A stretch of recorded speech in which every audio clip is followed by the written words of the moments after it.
So kati wano kisinzira ngoyi ozagala zoza sawa meka okitegeera.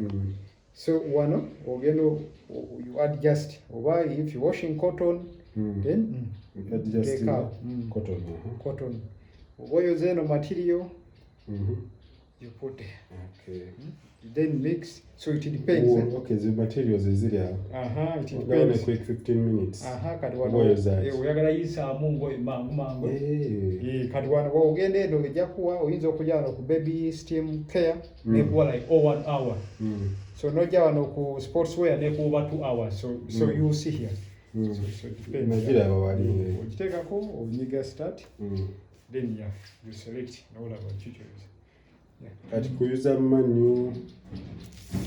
So money they want to use.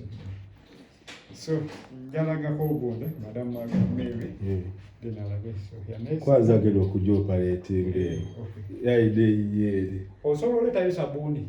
Sabuni?